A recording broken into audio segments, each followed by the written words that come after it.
శ్రీ భాగవతారిణి గారు హరికథా కళాకారిణి. వారు తూర్పుగోదావరి జిల్లా కపిలేశ్వరపురం జమీందార్ గారి శ్రీ సర్వారాయ హరికథా గురుకులంలో హరికథలు, సంగీతము, సాహిత్యము, నృత్యము నేర్చుకున్నారు.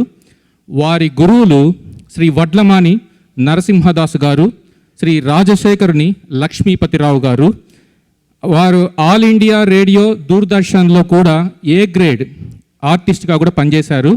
గత 40 సంవత్సరాల నుంచి 1976 నుండి ఆవిడ హరికథా గానాలు చేస్తున్నారు. తిరుమల తిరుపతి దేవస్థానం వారి అన్నమయ్య ప్రాజెక్ట్లో 25 సంవత్సరాల నుంచి హరికథా కళాకారిణిగా పనిచేస్తున్నారు. వారు గానం చేసే హరికథలు శ్రీ ఆదిపట్ల నారాయణదాస్ సాంప్రదాయంగా శ్రీ రామాయణం, మహాభారతం, భారతం, అన్నమయ్య హరికథ, తరికొండ వెంగమాంబ గారి హరికథ, భద్రాచలం రామదాసు గారి హరికథ, ఇలా చాలా హరికథలు ఉన్నాయి. వారు అమెరికాకి చాలాసార్లు వచ్చారు. అంతేకాకుండా లండన్, మలేషియాలో ప్రదర్శనలు ఇచ్చారు. వారికి హరికథ కథారత్న, హరికథ రాజహంస అనే బిరుదులు కూడా ఉన్నాయి. శ్రీమతి జయంతి సావిత్రి గారిని వేదిక మీదకి సవినయంగా ఆహ్వానిస్తున్నాను.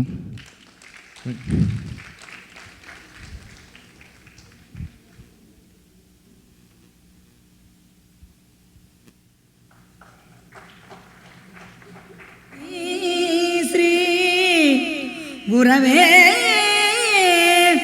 నమః.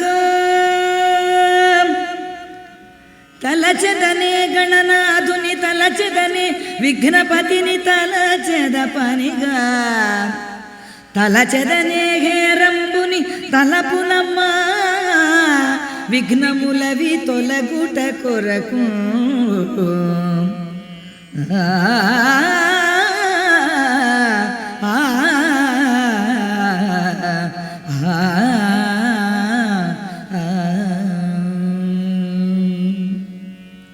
శ్రీ సరస్వతీ దేవతాభ్యో నమః. శ్రీ వెంకటాచలాధీశం శ్రియాధ్యాసిత వక్షసం సితచేతన మందారం శ్రీనివాసమహం భజే.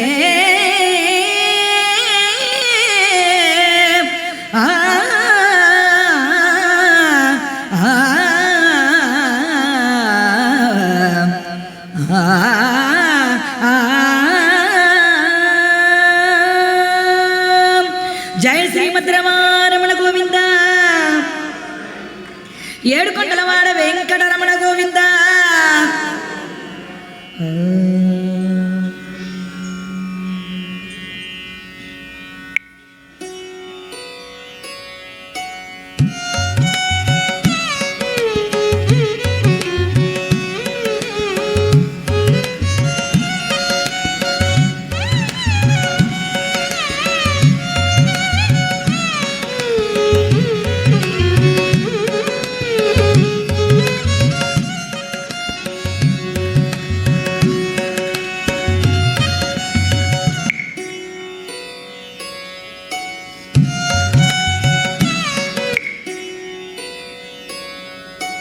గోవింద గోవిందయని గొలువరే, గోవిందయని గొలువరే, గోవింద గోవిందయని గొలువరే, గోవిందయని గొలువరే, గోవింద గోవింద గోవింద గోవింద గోవింద గోవింద గోవింద.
అర్థమవుతుంది.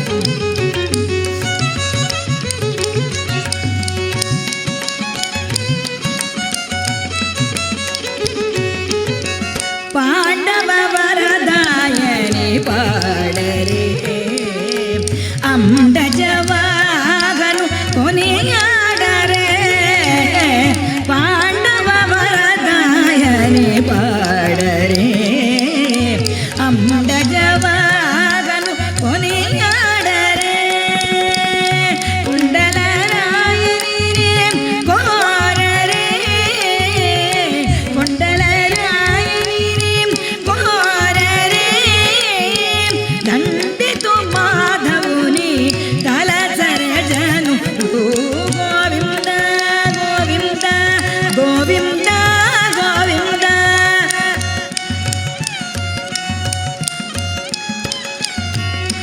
గోవింద గోవిందయని కొలువరే గోవిందయని కొలువరే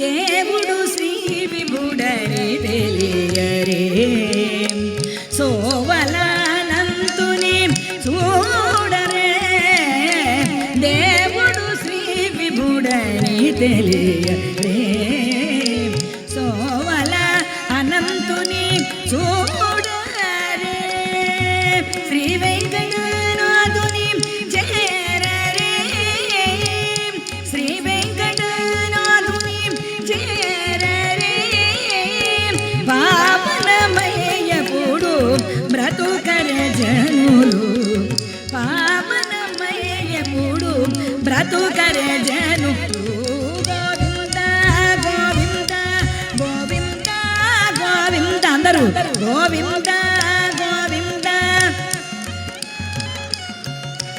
గోవింద గోవిందయని కొలువరే గోవిందయని కొలువరే గోవింద గోవిందయని కొలువరే గోవిందయని కొలువరే గోవింద గోవింద.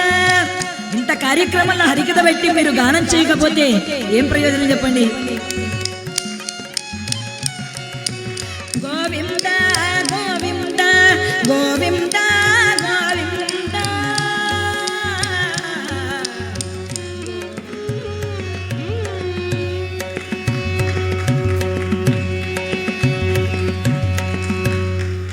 రమణ గోవింద ఏడుకొండలవాడ వెంకటరమణ గోవింద ఆంజనేయ వరద గోవింద గోవింద.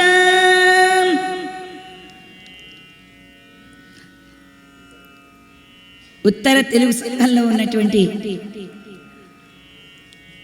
తెలుగుదనమంతా అచ్చమైన స్వచ్ఛమైనటువంటి మీ నిర్మలమైనటువంటి ఈ తెలుగు జాతిలో ఉన్నటువంటి పవిత్రతనంతా నెల నెల తెలుగు వెన్నెల తెలుగుదనపు వెన్నెలలు వెళ్ళి విరిసినటువంటి ఈ సభలో ప్రతి సంప్రదాయాన్ని సంస్కృతిని కూడా గౌరవించగలిగేటువంటి ఉన్నతమైనటువంటి మనస్సును కలిగినటువంటి మహోత్కృష్టుడు ఆంధ్రుడు అనేటువంటి సత్యాన్ని ఈ రోజున నిరూపణం చేస్తూ టాంటెక్స్ వారు అద్భుతమైనటువంటి వారి వార్షికోత్సవ సందర్భంగా ముఖ్యంగా మొదట పరిచయమైనటువంటి వారు ఇద్దరు, ఒకరు ప్రవీణ్ గారు, రెండవది శ్యామ్ గారు.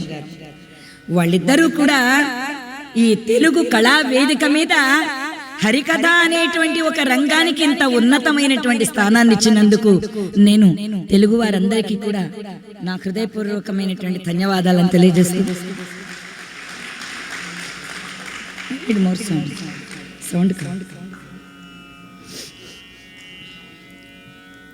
హరికథ గానం శ్రీమద్ అజ్జాడ ఆదిభట్ట నారాయణదాసు గారు అందించి భగవంతుని దగ్గరకు, భగవంతుని భక్తికి సర్వమానవులు దగ్గర కావాలంటే ఓ సులభమైన మార్గం కేవలం తెలుగు జాతిలో మాత్రమే ఉన్నతంగా బ్రతికి ఉన్నటువంటి జానపద కళారూపం హరికథాగానం. అటువంటి ఆ కళారూపం ఆంధ్రావనిలో ఎంతగానో మరుగుపడిపోతోంది. కానీ అమెరికాలో మాత్రం మరుగుపడలేదని నిరూపించడానికి టాంటెక్స్ వారి రోజున ఈ హరికథాగానాన్ని ఏర్పాటు చేయడం జరిగింది. అది కూడా హరికథా పితామకులైనటువంటి శ్రీమద్ అజ్జాడ ఆదిభట్ట నారాయణదాసు గారి స్వయం విరచితమైనటువంటి యథార్థ రామాయణంలోని సుందరకాండను ఎన్నుకున్నారు. నారాయణదాసు గారిని అడిగారట, ఏమండి మీ రామాయణానికి యథార్థ రామాయణాన్ని పెట్టుకున్నారు అంటే మిగిలిన అబద్ధపు రామాయణాలని. నా ఉద్దేశం అది కాదండి, యథా అర్థ రామాయణం అది అన్నట్టు. ఎవరు ఏ అర్థంతో అయితే రామాయణాన్ని వింటారో, ఏ కోరికతో, అర్థం అంటే కోరిక, ఏ కోరికతో అయితే రామాయణాన్ని వింటారో ఆ అభిష్టాన్ని నెరవేర్చేయగలిగేటువంటి శక్తి ఉన్నది కాబట్టి దానికి యథార్థ రామాయణం అని పేరు పెట్టానన్నారు నారాయణదాస్ గారు. అటువంటి మా హరికథా కళారూపానికి మరి ఒక ఊపిరి పోసినటువంటి టాంటెక్స్ తెలుగు సంఘం వారికి, ఈనాటి ఈ సభలో ఉన్నటువంటి అనేక మంది విద్యావేత్తలకు, సాహిత్యవేత్తలకు, తెలుగు జాతిని, తెలుగు కళారూపాలను, తెలుగు సాహిత్యాన్ని బ్రతికించినటువంటి ఆది పురుషులు లాంటి వారు తోటకూర ప్రసాద్ గారు, ఇంకా ఎందరో పెద్దలు అందరూ కూడా ఉన్నారు. అటువంటి వారందరికీ కూడా శిరస్సు ఉంచి ఒక్కసారిగా అభివాదనం చేస్తూ, మీరందరూ కూడా మాతో కలిసి గోవిందనామస్మరణం చేస్తేనే మా హరికథాగానం ఎంతో ఉత్సాహంగా ఉంటుంది. అసలే మనకు తెలుగు సంఘం వారు తక్కువ సమయాన్ని ఇచ్చారు హరికథాగానానికి. దాన్ని సఫలీకృతం చేయాలి అంటే మీరు గోవిందనామస్మరణ నాతో కలిపి చెయ్యబోయారు అనుకోండి, మళ్ళీ గురు బ్రహ్మ గురు విష్ణు అంటారు. మీరు అందరూ చాలా కష్టపడాల్సి ఉంటుంది. ఇప్పటికే ఆలస్యమైంది. జై శ్రీమద్ రమణ గోవింద. ఏమండి, భోజనానికి ఎంత సమయం అయితే మాత్రం ఇంత నీరసంగా గోవిందనామస్మరణం చేయాలా చెప్పండి? ఇంకా బ్రహ్మాండంగా మన వాళ్ళన్ని ఏర్పాట్లలో ఉన్నారు కాబట్టి ఏడుకొండలవాడ వెంకటరమణ గోవింద గోవింద. చాలా సంతోషంగా ఉందండి. మన పాపాలే కాదు, పక్క వాళ్ళ పాపాలను కూడా మనమే తరివేద్దాం దూర తీరాలకు. ఎందుకంటే ఎవరు గోవింద అనకుండా ఉంటారా, వాళ్ళ మీద వాలిపోదామని చూస్తూ ఉంటాయి ఆ పాపాలన్నీ కూడా. కాబట్టి పక్క వాళ్ళవి, వెనక వాళ్ళవి, ముందర వాళ్ళవి కూడా మనమే తరివేద్దాం. భగవంతుడికి దగ్గర చేయగలిగేటువంటి ఓ అద్భుత కళారూపం హరికథాగానం అంటే.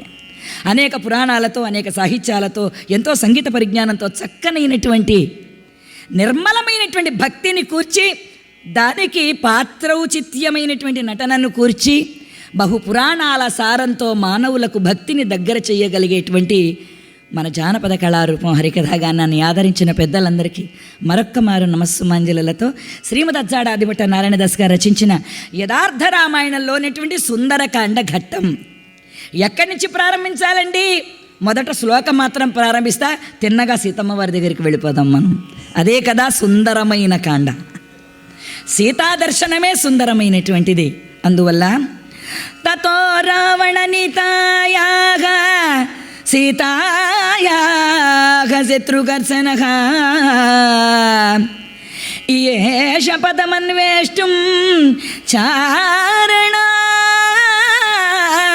చరితే పదే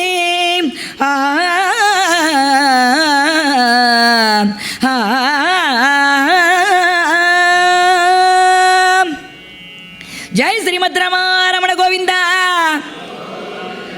రామచంద్రమూర్తి యొక్క ఆజ్ఞను పొంది ఉంగరాన్ని స్వీకరించినటువంటి హనుమంతుల వారు తిన్నగా సీతాన్వేషణం చేస్తూ లంకానగరంలోనికి ప్రవేశించి అమ్మవారు కూర్చుని ఉన్నటువంటి రావణాసురుని చేత బంధింపబడినటువంటి సింసుపా వృక్షం కింద దుఃఖితురాలై ఉన్నారు అమ్మవారు. హనుమద్ దర్శనము సకల భవభయ నాశనం. హనుమంతుని యొక్క దర్శనము దుఃఖనాశన కారణం. హనుమంతుని యొక్క దర్శనము కార్యసిద్ధికరమైనటువంటిది. హనుమంతుని యొక్క దర్శనము విజయ కారణమైనటువంటిది. ఎప్పుడు హనుమంతుల వారిని అమ్మవారు చూశారో సీతమ్మ వారు, అంతే ఆవిడికి విజయం వచ్చిందంతే. రామచంద్రమూర్తి ఎప్పుడైతే హనుమంతుల వారిని చూచారో రామచంద్రమూర్తికి సీతాన్వేషణ మార్గం సులభమైపోయింది. అందువల్ల హనుమంతుని శక్తిని మనం వర్ణించడానికి మన వల్ల కాదు. బుద్ధిర్బలం యశో ధైర్యం నిర్భయత్వమరోగత అజాడ్యం వాక్పటుత్వం చ హనుమస్మరణాత్ భవేత్. ఎంత చక్కనైనటువంటి కథను ఎన్నుకున్నారండి సుందరకాండ. ఎన్నో కథలున్నాయి, మాకు కృష్ణరాయవరం చెప్పండి, నర్తనశాల చెప్పండి, ఇంకేదన్నా చెప్పండి అనకుండా రామాయణాన్ని కోరుకున్నారండి. అది టాంటెక్స్ తెలుగు సంఘం వారి యొక్క సంస్కారానికి నిదర్శనం. ఎందుకంటే ప్రపంచంలో శాంతి కరువైపోయింది. ఆ శాంతి లభింపజేయగలిగేటువంటిది ఏదన్నా ఉందంటే ఒక్క రామాయణం మాత్రమే, అన్యథా శరణాస్తి. అందువల్ల అటువంటి రామాయణంలో ఉన్నటువంటి పైగా సుందరకాండ 40 రోజులు పారాయణం చేసేటువంటి దాన్ని కొద్ది సమయంలో విని తరించాలని నారాయణదాసు గారు హరికథగా ఇచ్చారు, హనుమత్ సందేశం అనే పేరుతో. అటువంటి సుందరకాండను మీరు ఇంతవరకు తెలుగు కార్యక్రమాలన్నీ ఎన్నో వీక్షించారు, కానీ చివరి కార్యక్రమమైనటువంటి ఈ సుందరకాండ ఉంది చూసారా, దీని శ్రవణ ఫలితం మీపైన, మీ కుటుంబం పైన, మీ జీవనం పైన సర్వకాల సర్వావస్థల యందు రక్షాకవచమై అలరారుతుంది. ఎందుకంటే హనుమంతుడిని సేవిస్తే బుద్ధిర్బలం యశోధైర్యం నిర్భయత్వం అరోగత, బుద్ధి వస్తుందట, ముందర రావాల్సిందదే. కాబట్టి బుద్ధి బలం ఇస్తుందట, శక్తినిస్తుందట. బుద్ధిర్బలం యశస్సు కీర్తినిస్తుందట, ధైర్యాన్ని ఇస్తుందట, ముందర కావాల్సింది ధైర్యమే. అజాడ్యం వాక్పటుత్వంచ, కలియుగంలో ఉన్నటువంటి పెద్ద చెడ్డ లక్షణం ఇవాళ్ల పనిని ఇవాళ చెయ్యాలనిపించదుట, ఈ యుగ లక్షణం అది. ఇవాళ్ల పనిని రేపో ఎల్లుండో చూసుకుందాంలే అనిపిస్తుందట మాయదారి మనస్సు. అందువల్ల అటువంటి సోమరితనాన్ని దూరం చేసేటువంటి వారు హనుమంతుల వారు. వాక్పటుత్వం, కమ్మగా మాట్లాడడం వస్తుందట. హనుమా స్మరణ భవేతు, అటువంటి హనుమంతుడు మిమ్మల్ని అందరినీ కూడా ఈనాటి సుందరకాండ కథాగానంలో రక్షించాలని కోరుకుంటూ, హనుమంతుల వారు ఆత్మహత్యా ప్రయత్నం చేసుకోబోతున్నటువంటి సీతమ్మ వారిని చూచారు. ఆయన ఒక్కసారిగా కళవెళపడిపోయాడు మహానుభావుడు. ఇంత దూరం నుండి నేను వచ్చానే, ఈ తల్లి ఆత్మహత్య చేసుకుంటానంటోంది రావణాసుడి మాటలు విని. 2 నెలలు మాత్రమే గడువు అన్నాడు, పెండ్లాడకపోతే నీ శరీర భాగాలను కోసి తింటారన్నారు ఆ 1000 మంది రాక్షస స్త్రీలను. ఎలాగ జీవించేది రాముడు లేకుండా? ఈ రాక్షసుడి వశం కాలేను, రాముని చేరలేను, నేను అసహాయురాలనైపోయా. ఈ ప్రాణాలతో ఉండడం కంటే విడవడమే మంచిది అనుకుంది ఆవిడ పాపం. అనుకుని ఆత్మహత్యా ప్రయత్నం చేస్తున్న సమయంలో హనుమంతుల వారు ఒక్కసారిగా కళవెళపడిపోయాట. ఆయన ఎలా రక్షించాలి సీతమ్మ వారి ఆత్మహత్యా ప్రయత్నాన్ని విరమింపజేయాలి అనుకున్నాడు. ఒక్క రామనామం తప్ప ఆమె మనసును మార్చగలిగేది ఇంకేది లేదనుకున్నాడు. ఎటువంటి దుఃఖాన్నైనా, ఎటువంటి ఆర్తినైనా దూరం చేయగలిగేటువంటి శక్తి కేవలం రామనామానికి, రామ కథకు మాత్రమే ఉంది. అందువల్ల హనుమంతుల వారు రాజా దశరథో నామ రథకో జరవజిమాన్,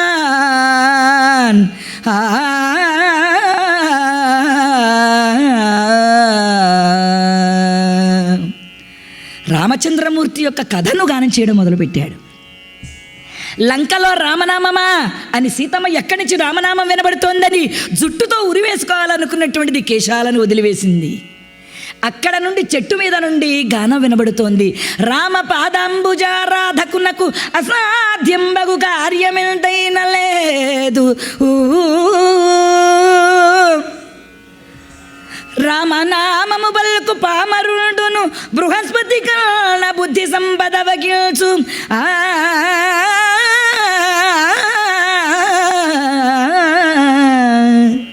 రామ కథా సుధంద్రావెడువానికి ప్రళయాగ్ని కూడా వెన్నెలవలెనగు. రామచంద్రుని ప్రేమించు వారికి ముంగొంగు బంగారు మోక్ష పదవి. రామ కార్యార్థమై పుట్టినాను నేను, రాముదేవుని రహిని వీక్షితునేడు.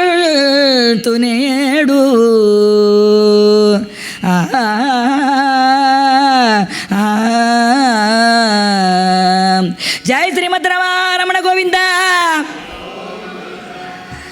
ఈ కాసేపు హరికథాగానం జరిగిన కొద్ది నిమిషాల పాటు మీ మనసుని, మీ చెవులను ఒక్కసారి ఆంజనేయ స్వామి వారికి ఇచ్చేయండి. ఆ తర్వాత ఆయన ఇచ్చుకుంటాడు మీకు ఏమి ఇవ్వాలో. ఎందుకంటే కృష్ణుడు వరం కోరుకోమన్నట్ట సుధాముడు అనేటువంటి భక్తుడిని ఆయన కోరుకున్నట్ట. ఏమని? నీ పాద కమల సేవయు నీ పాదార్చకుల తోడి నెయ్యము నితాంతాపార భూతదయయు తాపసమందార నాకు దయసెయ్యగదే. 3 కావాలి నాకు. నీ పాద కమలాల సేవ, నీ పాద కమలాలను పూజించేటువంటి వారి యొక్క స్నేహం, అపారమైన భూతదయ. ఎదుటివాడు కష్టంలో ఉన్నాడంటే కాసింత సహాయం చేసేటువంటి, కళ్ళనీళ్లు జార్చేటువంటి, నిర్మలమైనటువంటి, గుండె తడిగలిగినటువంటి వాడనై ఉండాలి. ఈ 3 నాకు ఇచ్చేయి చాలన్నట్ట. ఈ 3 నీకున్నాయంటే ఇంకో 30 కూడా నీకు ఇచ్చేయచ్చు, అవి కూడా ఇచ్చేస్తున్నాను కృష్ణుడు ఇచ్చేసాట. ఈ 3 ఎవరి దగ్గర అయితే ఉంటాయో తక్కిన అనంతమైనటువంటి సంపదలు, సౌఖ్యాలు అన్నీ భగవంతుడు ఇచ్చేస్తాట. అన్నీ ఉన్నప్పటికీ కూడా ఈ 3 లేకపోయాయనుకోండి ఏమైపోతాయట? కరిమింగిన వెలగుపండు, కరిమింగినటువంటి వెలగపండు మాదిరిగా అవన్నీ కూడా అదృశ్యం అయిపోతాయట. ఎన్ని సంపదలున్నా కూడా ఈ 3 ఇచ్చే అన్నాడట కృష్ణుణ్ణి ఆ మహాభక్తుడైనటువంటి ఎవరు? సుధాముల వారు. భాగవత ప్రశంస చేసుకోవడం, భాగవతాన్ని గురించి ఒక్క మాట అయినా చెప్పుకోవడం ఈనాటి మన కార్యక్రమానికి ఎంతో శోభాస్పదం. ఎందుకంటే ఇంతకన్నా మించి చెప్పే అవకాశం లేదు కాబట్టి. జై శ్రీమద్ రమణ గోవింద. ఇంకొంచెం గట్టిగా వినబడితే ఆంజనేయ వరద గోవింద. అలా ఎప్పుడైతే రామ కథను ఒక్కసారిగా సీతమ్మ వారి చెవులకు వినిపించారో ఆ తల్లిగారు అలా చెట్టుకేసి చూడడం ఏమిటి, ఆ సింసుపా వృక్షం మీద నుండి మహా చక్కనైనటువంటి విశ్వాకారంతో హనుమంతుల వారు అక్కడ సాక్షాత్కరించారట. అన్నమయ్య వర్ణించేశారండి హనుమంతుల వారి యొక్క రూపాన్ని, అద్భుతమైనటువంటి రూపాన్ని వర్ణించేశారు. జై శ్రీమద్ రమణ గోవింద గోవింద. అంజనానందనం వీరం జానకి శోకనాశనం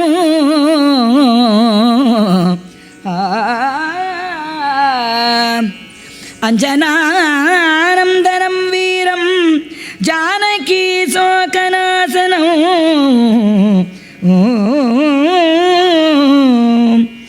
దేవకీ పరమానందం.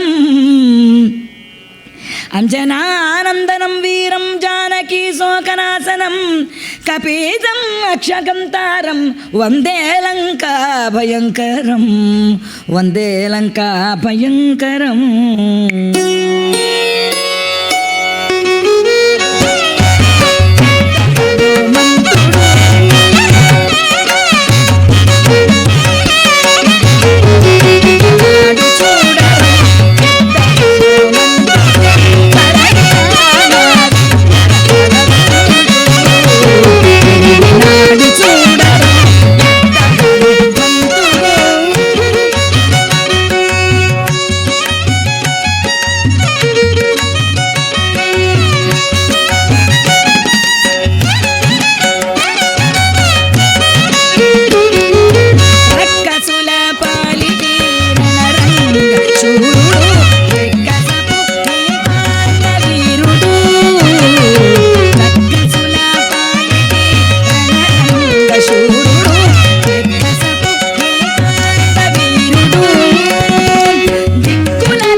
మహానుభావుడైనటువంటి ఆంజనేయ స్వామి వారు సీతమ్మ వారి ఎదురుగా సాక్షాత్కరించగానే భయపడిపోయిందామె.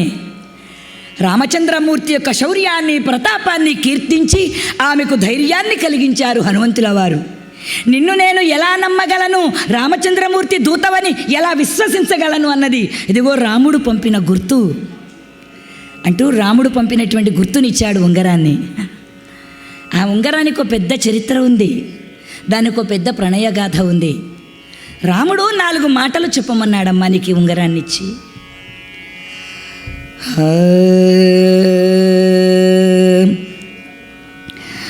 నీక నిన్ను బాసిన మొదలు, నిన్ను బాసినది మొదలు,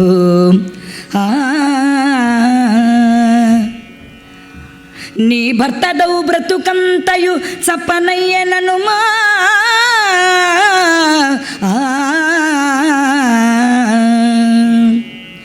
నీ కాంతుడెంతయున్ వేగమే శత్రుల పరిమార్చి నిన్ను చెట్టబట్టు ననుమా,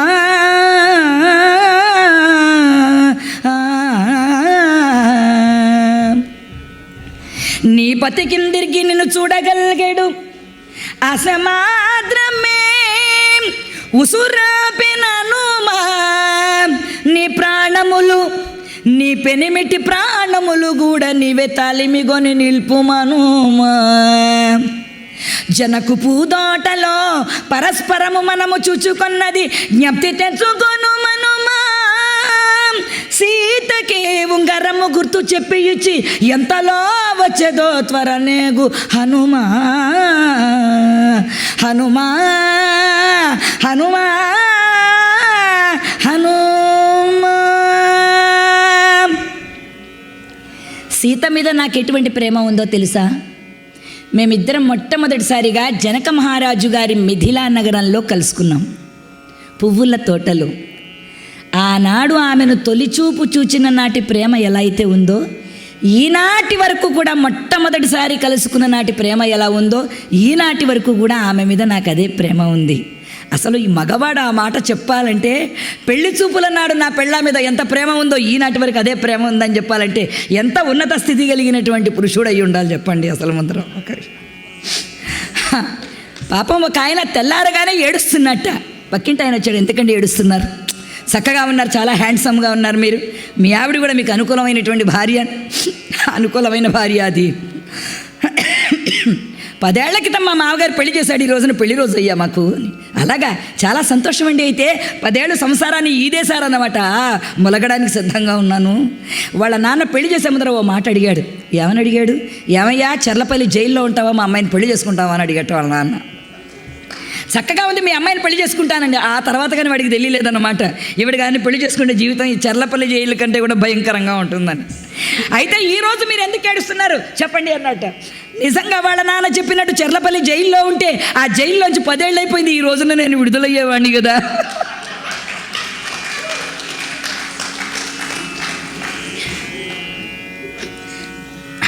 జీవితంలో కొన్నింటికి చాయిస్ ఉండదు అనమాట, అనుభవించాల్సిందే అంతే. గయ్యాళి గంగమ్మయ్యవు భార్య దొరకుట మగవాడి యొక్క అదృష్టం మీద ఆధారపడి ఉంటుంది కదా, ఏం చేద్దాం చెప్పండి మరి. కానీ సీతమ్మ లాంటి అనుకూలవతి అయిన భార్య ఒకవేళ ఆత్మహత్య చేసుకుంటుందేమో, తన ప్రాణాలతో పాటు సీత ప్రాణాలతో నా ప్రాణాలు కూడా పోతాయని చెప్పవయ్యా ఆమెతో. ఒకవేళ చెట్టబట్టడేమో, పరాయి మగవాడి ఇంట్లో భార్య ఉన్నది కదా అని అనుకుంటుందేమో. రావణాది రాక్షసులందరినీ కూడా నిలువెల్ల చీల్చి చెండాడి లంకను నాశనం చేసైనా సరే సీతను తిరిగి తీసుకుని వచ్చిన అర్ధాంగిగా అయోధ్య నగరంలో పట్టపురాణిగా స్వీకరిస్తానని నా మాటగా ఆమెకు చెప్పు. సీతాదేవికి గుర్తుగా ఈ ఉంగరాన్ని ఇచ్చి, రాముడు సీత కోసమే బ్రతికి ఉన్నాడన్న ఒక మాట చెప్పవయ్యా. ఈ ఉంగరాన్ని చూడగానే మా పెళ్లి రోజులని గుర్తొస్తాయి సీతాదేవికి. సీతారాముల పెళ్ళైపోయింది, సీతారాములు ఒక్కటైనారు. పెండ్లి పీటల మీద చక్కగా దండలతో, పసుపు పచ్చని వస్త్రాలతో, చక్కని అక్షంతలతో కూర్చుని ఉన్నారు. రాముడి పక్క స్నేహితులు అంటున్నారు, పెళ్ళైపోయింది, 3 రోజులు 5 రోజుల పెళ్ళయింది రామా, ఇంతవరకు పెళ్లి కూతురుతో ఒక్క మాట కూడా మాట్లాడలేదు రామా. సీతాదేవితో ఒక్క మాట్లాడిన మాట, ఏమిటయ్యా ఆడవాళ్ళతో మాట్లాడేది అన్నాడు. అప్పట్లో అలా ఉండేవారు అన్నమాట, మాట్లాడేవారు కాదు పెళ్ళైనా కూడా. కాబట్టి ఏమిటయ్యా ఆడవాళ్ళతో మాట్లాడేది, అదేమిటి రామా, ఆడవాళ్ళు మగవాళ్ళు మాట్లాడవద్దా, పైగా నీ భార్యామణి ఆవిడ అనగానే సీతాదేవి యొక్క స్నేహితురాలు అన్నట్ట, సీత చూడవే, మగపెళ్లి వారికి అసలు వాయే లేనట్లుగా ఉంది, మాట్లాడలేకపోతున్నారు పాప, నోరు లేని మగపెళ్లి వారు, నువ్వైనా మాట్లాడవే సీత అన్నారట. అనగానే సీతాదేవి వెంటనే అందంట, అది ఏమి చోద్యమో కానీ అయోధ్య నగరంలో పాయసాన్నాన్ని తింటే చాలట, పిల్లలు పుడతారట అక్కడ ఉండేటువంటి వాళ్ళకి, అయోధ్య నగరంలో వాళ్ళకి అందుతావిడిగా. అంటే మరి రాముడు వీళ్ళందరూ పాయస ప్రసాదాన్ని తింటే కదా పుట్టిన మరి వీళ్ళందరూ, అందుకని ఆయన నోట్లో నుంచి బయటకు రావాలని ఓ చమత్కారం విసిరిందిట ఈవిడ. రాముడు ఒక్కసారిగా ఉలిక్కిపడ్డాట, అమ్మా ఏమో అనుకున్నాం కానీ సీత మంచి చమత్కారియే, మా మీదే బాణాలు వేస్తుందా, మేము వెయ్యలేమా బాణాలు, అందులో మేము ఇంకా గొప్పవాళ్ళం. అయోధ్య నగరంలో పాయసాన్నాన్ని తింటే పిల్లలు పుడతారు, వీళ్ళ మిథిలా నగరంలో ఎక్కడ తవ్వినా పిల్లలే పుడతారట అన్నట్టయినా. ఆ మధురమైన సంఘటనలన్నీ గుర్తొచ్చాయి సీతమ్మ వారికి. ఆంజనేయ స్వామి వారిచ్చినటువంటి ఆ ముద్రికను తీసుకున్నది ఆవిడ. ఏమిటది? ఆ ఉంగరాన్ని తీసుకున్నది అమ్మవారు. పలుమరు ఉంగరమ్ముపై వ్రాసిన తారక మంత్ర రాజము, గలగల కంటి నీరొలుకగా పటియాసును, చెలువుగా ముద్దు పెట్టుకొని రామముద్రికం చేర్చునెడాంద, పరాకు పడ్డనూల నును సిగ్గుల సీత మరల బొల్సును ముదావహమునన్. అవన్నీ గుర్తొచ్చి 10 నెలలుగా నవ్వు మర్చిపోయిందిట ఇల్లాలు. అటువంటిది ముఖంలో ఒక్కసారిగా నవ్వులు వచ్చాయట. రామచంద్రమూర్తి వంటి బిడ్డను కన్నా దశరథుల వారు భాగ్యవంతులు. వారిని భర్తగా పొందినటువంటి నా జన్మ అదృష్టం, నన్ను చెట్టబడతానన్నాడు నా నాథుడు అని పెళ్లినాటి సంగతులన్నీ గుర్తొచ్చి ఆవిడ పరమానంద భరితురాలైపోయి కూర్చోమందట. బిడ్డలు అంటే అలా ఉండాలండి, తల్లిదండ్రులకు ఆనందాన్ని కలిగించే వాళ్ళై ఉండాలి, సంతోషాన్ని కలిగించే వాళ్ళై ఉండాలన్నమాట. మా టిటిడి డ్యూటీల్లో ప్రతి సోమవారం మేము కాళహస్తి డ్యూటీకి వెళ్తూ ఉంటాం అనమాట. సరిగ్గా మేము అప్పట్లో ఎర్ర బస్సులు అనేవారు, ఇప్పుడు మేము నీలం బస్సులు ఎక్కుతూ ఉంటాం అన్నమాట మేము డ్యూటీలకు వెళ్ళడానికి, హరికథలు చెప్పడానికి. సరిగ్గా ఒక ఆవిడ ఎక్కారండి, మీరు నమ్మరు, 12 మంది పిల్లలతో ఎక్కింది ఏకంగా బస్సు అంతా కూడా. ఇంకా చూసుకోండి వాళ్ళు చేస్తున్న అలరంతా అంతా ఇంతా కాదు. ఈ లోపల కండక్టరు డ్రైవర్ వచ్చాడు, వాడు వెళ్ళి తిన్నగా ఓ కొడుకు వెళ్ళి డ్రైవర్ సీట్లో కూర్చున్నట్ట. ఎప్పుడు వాడైనా డ్రైవింగ్ చేసేది, నేనే డ్రైవింగ్ చేస్తా అన్నట్టు. ఓరేనా ఆయన, నువ్వు డ్రైవింగ్ చేసావంటే కాళహస్తికి కాదురా కైలాసానికే పోతావురా ఏకంగా, రారా ఆయన అంటుందిట వాళ్ళమ్మ. అంటూ ఉండేటప్పటికల్లా కండక్టర్ అని, ఏమమ్మా వీళ్ళందరూ మన బిడ్డలేనా, నీ మొహం అంటామా ఆ బిడ్డలు అంటావేంటి, మన బిడ్డలంటే మా ఆ బిడ్డలు అయినా వాడు. నా తల్లే నువ్వే కన్నావులే అమ్మ 12 మందిని, అసలు ఎలా తీసుకుని వెళ్తావు? ఇవాళ సోమవారం ఎంత రష్గా ఉంటుంది దేవాలయం, సగం మందిని ఇంటి దగ్గర వదిలి సగం మందిని తీసుకొని ఉంటే నీ ప్రాణానికి కాస్త సుఖంగా ఉండేది కదా, ఇంతమందిని వేసుకుని వెళ్తున్నావని. నాయనా నీలాంటి వాళ్ళు తిడతారనే సగం మందిని ఇంటి దగ్గర వదిలి సగం మందిని మాత్రమే తీసుకొచ్చాను నాయన. నా తల్లే పూర్తిగా తెచ్చుంటే మేమందరం ఏమయ్యేవాళ్ళమో ఏమో. సంఖ్యాబలం ఉన్నటువంటి సంతానం కాకుండా సంస్కార బలం ఉన్నటువంటి బిడ్డలు ఎంతమంది భాగ్యవంతులకి జన్మిస్తారండి. అటువంటి బిడ్డలను కన్నటువంటి తల్లిదండ్రులకి అందరికీ కూడా నమస్కరించుకోవాలి మనం. ఆంజనేయ స్వామి వారు అటువంటి వాడు ఆయన. జయ శ్రీమద్రమారమణ గోవింద, ఆంజనేయ వరద గోవింద. సీతమ్మ వారు వెంటనే హనుమంతుల వారిని కూర్చోబెట్టి విషయాలన్నీ తెలుసుకున్న తర్వాత, విన్నావు కదా నాయన నీ చెవులతోడనే, రావణాసురుడు 2 నెలలలో ఆయన గారిని పరిణయమాడకుండా ఉంటే, పెళ్ళాడకపోతే చంపేస్తాడట. రాముడు ఒకప్పుడు ఒక చిన్న కాకి వచ్చి వనవాసంలో నన్ను పొడిచింది ఇక్కడ, దాని మీద బ్రహ్మాస్త్రం వేసేశాడు. ఒక రాక్షసుడు ఎత్తుకుపోయి 10 నెలలైంది నన్ను తన లంకలో పెట్టుకుని. రాముడు నన్ను రక్షించకుండా ఏం చేస్తున్నాడు? అమ్మా నువ్వెక్కడున్నావో వెదికి నిన్ను తెలుసుకునేందుకు ఇంత సమయం పట్టిందమ్మా. మరి ఆ కార్యనిర్వహణం చేసేటువంటి వాళ్ళు ఎంత సమర్థులై ఉండాలి?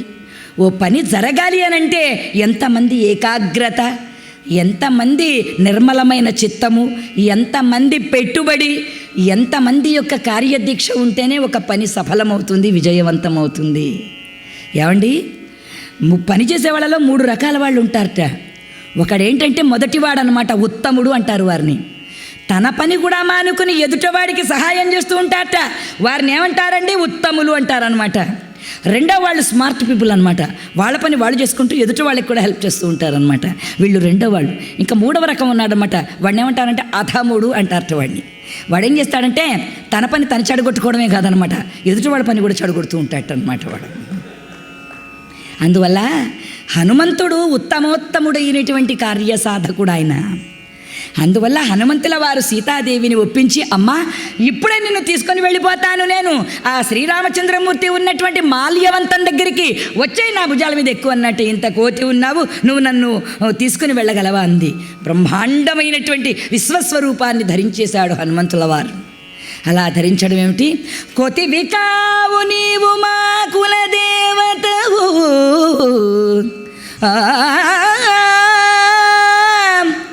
మర్కట మాతృడవుగావు మరి మహాబలుండవీవు హనుమా హనుమా.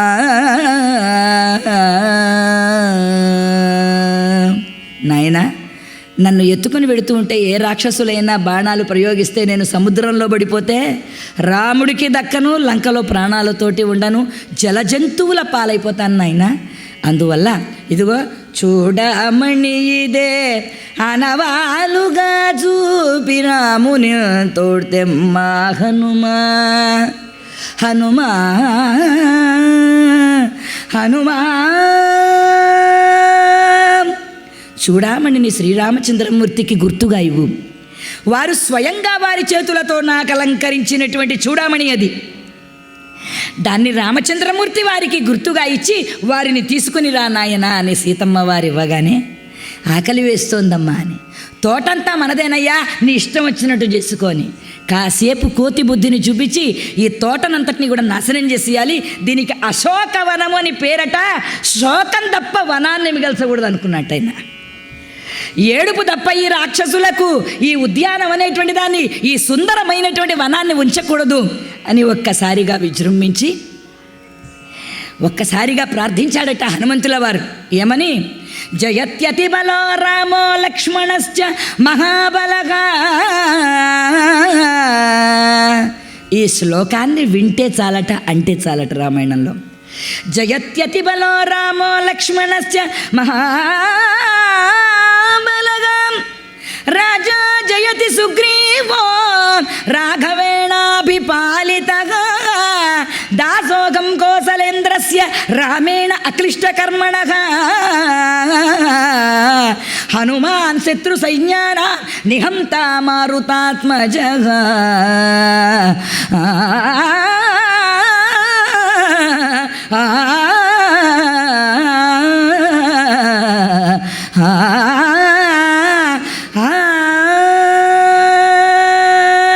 ఆంజనేయ వరద గోవింద. ఇంకొంచెం గట్టిగా నామస్మరణం చెయ్యండి. మళ్ళీ రేపు హరికథ వింటామంటే మేము ఉంటామా, మీరు వింటారా చెప్పండి. ప్రహ్లాద వరద గోవింద. ఇంతవరకు అందరు చెప్పినవి మీరు అన్నారు, కానీ ఏమీ అనలేదు. కాబట్టి మా కథ ఉన్నంతసేపు గోవిందనామస్మరణం చేయండి.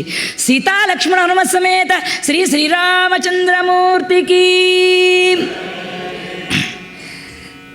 అటువంటి శ్రీరామచంద్రమూర్తి యొక్క దివ్య గుణాలను గానం చేస్తూ హనుమంతుల వారు తోటనంతటినీ కూడా నాశనం చేయడం మొదలుపెట్టారు. కోటబురుజులని పెరికివేశాడు. ఉద్యానవనంలో ఉన్న సుందరమైన వృక్షాలన్నింటినీ కూడా మొదళ్ళెమ్మట పెరికివేసినాడు. అలా సర్వనాశనం చేస్తూ ఉంటే రావణాసురుడి కొడుకైన అక్షకుమారుడు వచ్చాడు. వాణ్ణి ఒకే ఒక్క వెటుతో రథంతో సహా అతని యొక్క గుర్రాలతో సహా అక్షకుమారుణ్ణి సంహరించి వేశారు హనుమంతుల వారు. ఈ లోపల రావణాసురుని యొక్క పంపున ఎవరు వచ్చారండి? ఇంద్రజిత్తుల వారు వచ్చారు. ఇంద్రజిత్తుల వారు వచ్చి ఏం చేశారు? బ్రహ్మాస్త్రాన్ని ప్రయోగించారు హనుమంతుడి పైన. బ్రహ్మాస్త్రం ప్రయోగించగానే నమస్కారం చేశారట హనుమంతుల వారు. ఈ రాక్షసులందరూ అజ్ఞానులు. వాళ్ళు ఏమనుకుంటున్నారట? మనల్ని చూసే నమస్కారం చేశాడు హనుమంతుడు అనుకుంటున్నారట. కాదు, బ్రహ్మదేవుని యొక్క స్వరూపమైన బ్రహ్మాస్త్రానికి నమస్కారం చేశాట ఆయన. హనుమంతుడిని తాళ్లతో కట్టి కొట్టి తిన్నగా తీసుకుని వెళ్ళారు. 2 గడియల పాటు దానికి కట్టుబడి ఉండాలి. గడియ అంటే ఎన్ని నిమిషాలండి? 24 నిమిషాలు. 2 గడియలంటే 48 నిమిషాలు. అలా కట్టి తిన్నగా రావణాసురుని ముందరకు తీసుకుని వెళ్ళగానే హనుమంతుల వారు ఒక్కసారిగా భీకరమైనటువంటి శరీరంతో నిలబడిన హనుమంతుడిని చూసి రావణుడు ఏమనుకున్నాడట? కిమేష భగవాన్ నంది భవేత్ సాక్షాదిగాగతః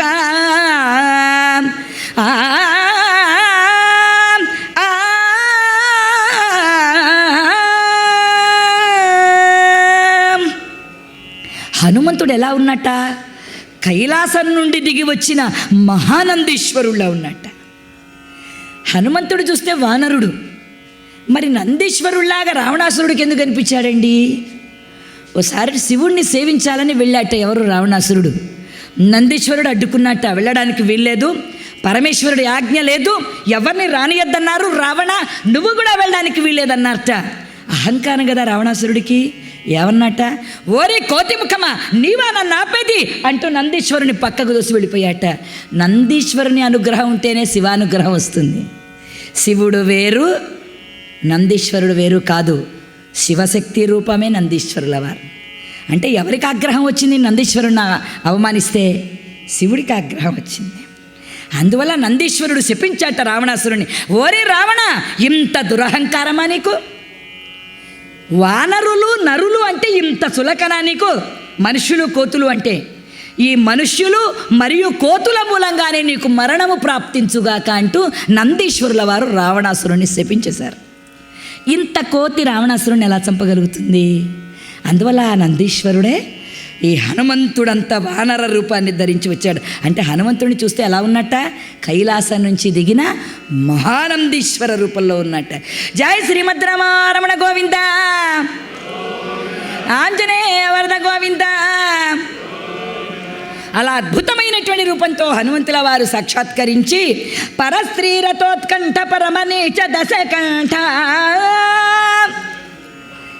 పరాయి స్త్రీలైనటువంటి సీతాదేవి లాంటి వారందరినీ కూడా అపహరించినటువంటి ఓ పిరికి పంద, రామచంద్రమూర్తికి మర్యాదగా జానకిని అప్పగించినంత కాలము నీ ప్రాణంబులకు నీ సంతానంబునకు నీ లంకానగరానికి ఎటువంటి చేటు లేదు. మా రామచంద్రమూర్తి జానకిని అప్పగించి నువ్వు సర్వసౌఖ్యాలతో ఉండమని చెప్పమని చెప్పారు. దూతగా రాయబారిగా వచ్చారు.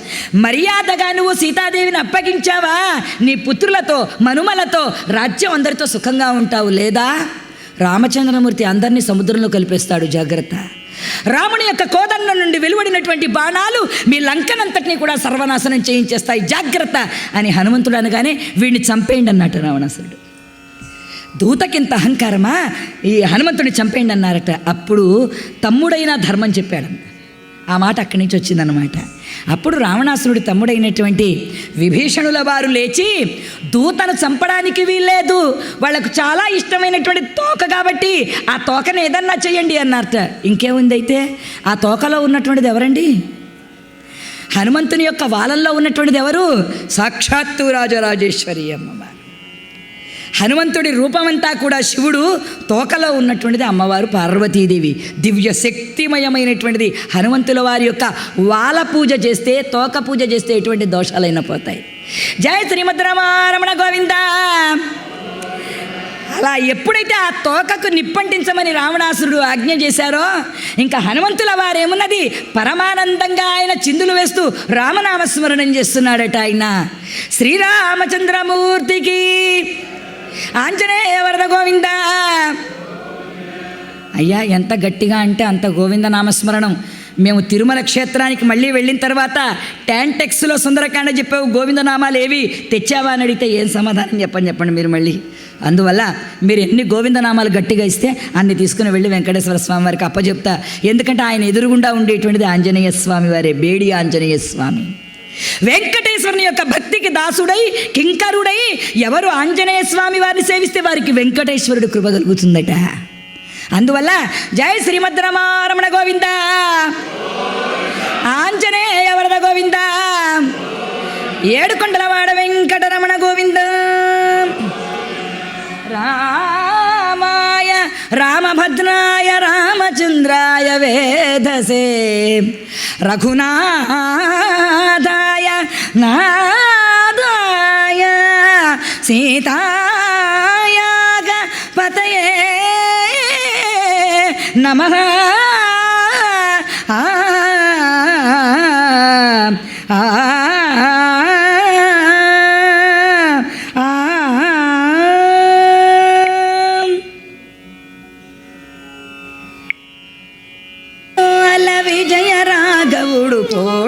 కొల్లువున పొదలి వీడివో అల విజయ రాఘవుడు ఓడిమి కొల్లువున పొదలి చెలియ ఓడిమి కొల్లువున పొదలి వీడివో అల విజయ రాఘవుడు ఓడిమి కొల్లువున పొదలి చెలియ ఓడిమి కొల్లువున పొదలి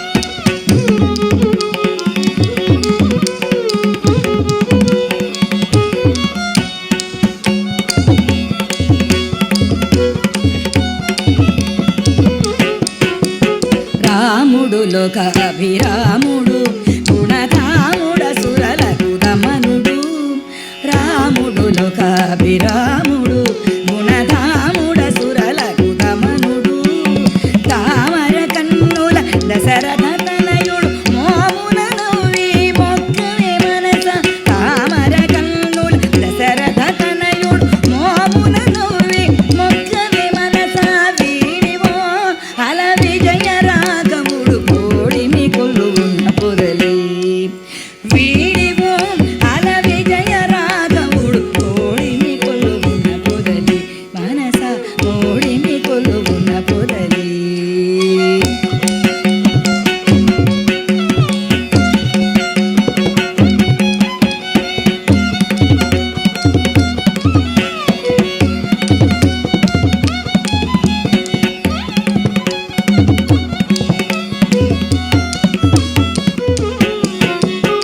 కోదండధరుడెము గురు కిరీటపతి పోదిక సురముని పూజితుడు కోదండధరుడు గురు కిరీటపతి పోదిక సురముని పూజితుడు ఆదిమ పురుషుడు అంబురవర్ణుడు నీ దశ చూపులు నిల్చేని ఆదిమ పురుషుడు అంబురవర్ణుడు నీ దశ చూపులు నిల్చేని వీడివో అల విజయ రాఘవుడు ఓడిమి కొల్లువున పొదలి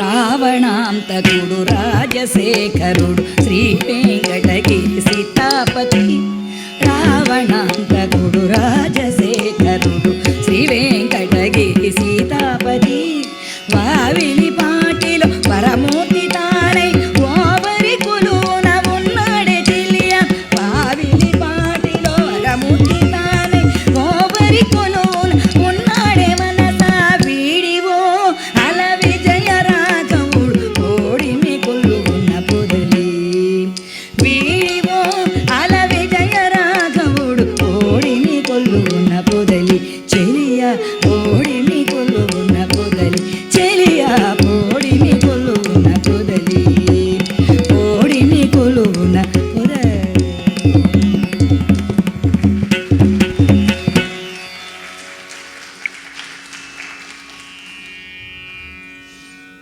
రామచంద్రుని కన్న శరణ్యుడెవ్వడు రామనామము కన్న తారకమికెద్ది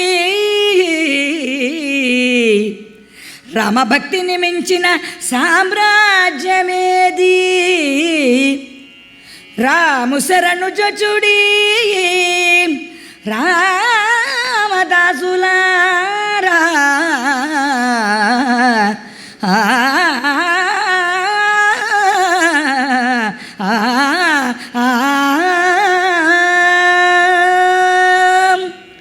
సీతాలక్ష్మణ హనుమత్ సమేత శ్రీ శ్రీరామచంద్ర ప్రభువుకు రామచంద్రమూర్తి యొక్క గానాన్ని అద్భుతంగా చేస్తూ తోకకు నిప్పు పెడుతూ ఉంటే రామనామగానం చేస్తున్నట్ట. ఒక్కసారిగా తోకకు నిప్పంటించారు. ఆముదముల చమురుల యొక్క వస్త్రాలను ముంచి కట్టారట తోకకు. హనుమంతుడికి కట్టారా తోకకి?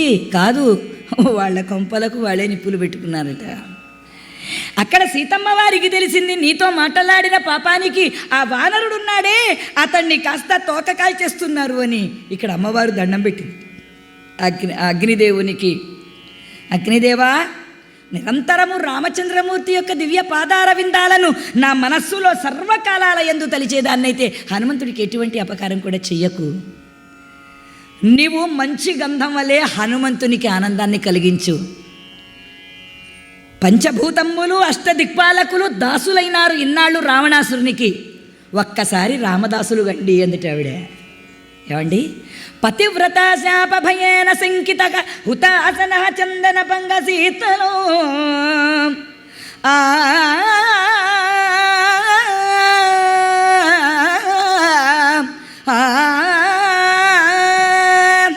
సీతమ్మ వారి ఆజ్ఞ అయిందట అగ్నిదేవుడికి, హనుమంతుని యొక్క తోక కంటుకున్న ఓ అగ్నిదేవ ఏమి చెయ్యకు అని. అంతే, అంటించడమే ఆలస్యం, చప్పున చల్లారిపోయాడు. పైన చూసే వాళ్ళందరికీ మంటలు కనబడుతున్నాయి. హనుమంతుడికి ఒక్కసారిగా ఎలా ఉందట, మంచి గంధాన్ని పూసినట్లుగా ఉందట. ఏమిటిది అని చూసుకున్నట్ట ఆయన. పాపం చూసుకునేటప్పటికి ఏముంది, ఓహో మా తండ్రి గారికి పరమమిత్రుడు ఆ అగ్నిదేవుల వారు నాకు ఎటువంటి ఆపద కలిగించకుండా రక్షించారా. రామకార్యానికి అందరూ పెద్దలే, అందరూ దాసులే అని పొంగిపోతూ ఒక్కసారిగా ఆకాశంలోనికి ఎగిరి రావణాసురుడు యొక్క ముఖ్యమైనటువంటి నాయకుల ఇళ్లకు మాత్రమే మంటలు పెట్టాట. పేదవాళ్ళ ఇళ్లకు పెట్టలేదు. మంత్రుల ఇళ్లకు, కుమారుల ఇళ్లకు, తమ్ముళ్ళ కొంపలకు, రావణాసురుని మేడలకు, వాటన్నిటికీ నిప్పులు పెట్టాడు హనుమంతుల వారు. ఎంత ఆలోచించి చేశాడో చూడండి ఆ పని అనేటువంటి దాన్ని. అలా మండిపోతున్నాయట రావణాసురుని యొక్క భవనాలన్నీ కూడా. అయ్యో అజ్ఞానంలో మర్చిపోయాను, అసలు మా సీతమ్మ ఎలా ఉందో ఏంటో, లంకంతా కూడా మండిపోతుంది. ఒక్కటంటిస్తే 4 అంటుకున్నాయి. మన తోక ప్రభావం అలాంటిది, ఏం చేద్దాం అనుకుని తిన్నగా సీతమ్మ వారి దగ్గరికి వచ్చాడట. వచ్చేటప్పటికి, నాయనా హనుమా క్షేమంగా ఉన్నావా? అమ్మా నువ్వెలా ఉన్నావు తల్లి?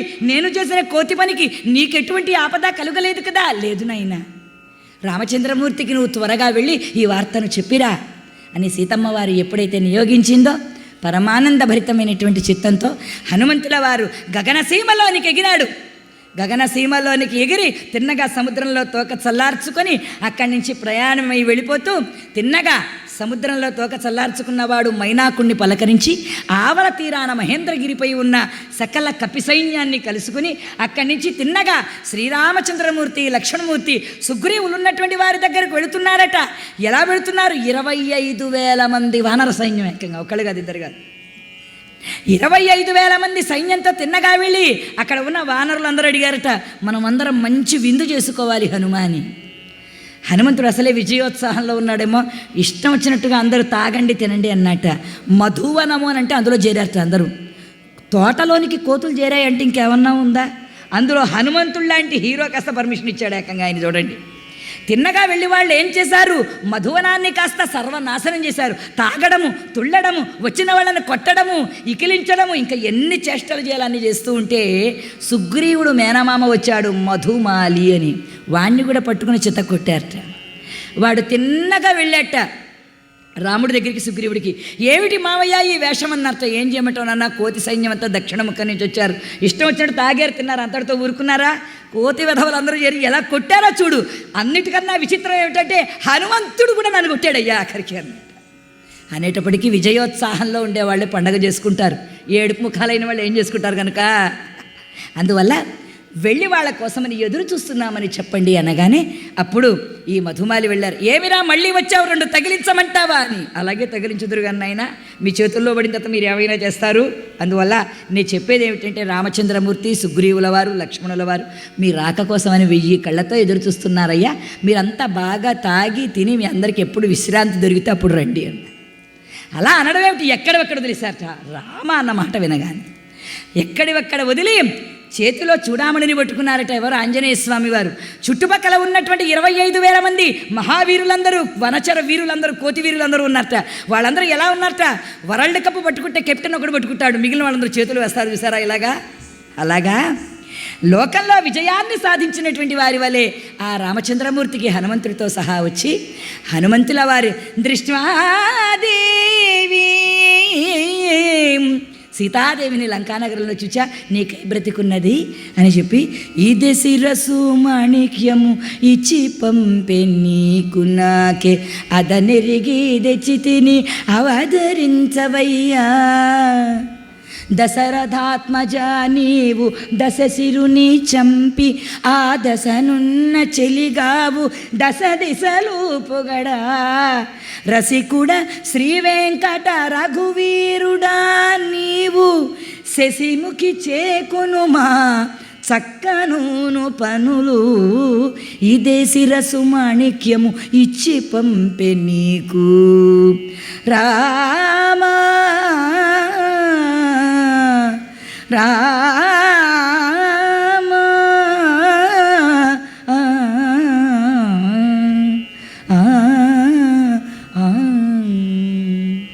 సీతారాములను ఎక్కం చేశారు, సమయానికి వచ్చారు. సుందరకాండ శ్రీరామచంద్రమూర్తి సీతాదేవి పంపిన చూడామణితో విభూషితులు కాగా హనుమదాది మహావీరులందరూ కూడా పాదాలను పడుతూ ఉంటే మంగళం పారుతున్నారు శ్రీరామచంద్రమూర్తికి. జై శ్రీమద్ రమారమణ గోవింద, ఆంజనేయ వరద గోవింద. ఇంకొక గోవిందనామస్మరణం చేయండి ఏడుకొండల వాడి కోసం. ఏడుకొండలవాడ వెంకటరమణ గోవింద. ఇంత గొప్ప అవకాశాన్ని ఇచ్చి ఎన్నో కళారూపాలు ఉన్నాయి, కానీ హరికథాగాన సాంప్రదాయాన్ని మన్నించాలి, గౌరవించాలి అనేటువంటి అద్భుతమైనటువంటి చక్కనైనటువంటి సాంప్రదాయంతో భక్తితో నా హరికథాగానానికి ఈ స్థానాన్ని ఇచ్చినందుకు, నన్ను ఈ వేదికకు పరిచయం చేసినందుకు ప్రవీణ్ గారికి, తరువాత శ్యామ్ గారికి, ఇక్కడ మహిళామ తల్లులందరూ, ఎందరో కార్యకర్తలు, పెద్దలు అందరూ ఉన్నారు, విద్వాంసులు ఉన్నారు, పండితులు ఉన్నారు. సమాజాన్ని చక్కబరిచేటువంటి సంస్కారాన్ని జనుల హృదయాలలో నింపగలిగినటువంటి నిండు మూర్తులున్నారు, యువకులున్నారు. అంత స్ఫూర్తి కలిగింది ఈనాటి కార్యక్రమంలో, ఈనాడు టాంటిక్స్ వారు నిర్వహించినటువంటి కార్యక్రమంలో. పేరు పేరునా కూడా నా హృదయపూర్వకమైనటువంటి ధన్యవాదాలను తెలియచేస్తూ, తిరుమల తిరుపతి దేవస్థానంలో ఉన్న జయంతి సావిత్రి అనే పేరుగలు కలిగినటువంటి నా హరికథాగానానికి మీ టాంటిక్స్ మహోత్సవాలలో ఇంత చోటు ప్రసాదించినందుకు నేను హృదయపూర్వకమైన ధన్యవాదాలను తెలియజేసుకుంటూ, అయ్యా 3 గంటలు నాకు ఇస్తే మిమ్మల్ని అందరినీ 3 నిమిషాలు కూడా కథలనివ్వకుండా నేను కథాగానం చేస్తా. మళ్ళీ ఆ అవకాశం కోసం ఈసారి వచ్చినప్పుడు నాకు ఆ భాగ్యాన్ని కలిగించవలసిందిగా కోరుతూ, ఏడుకొండలవాడ వెంకటరమణ గోవింద గోవింద.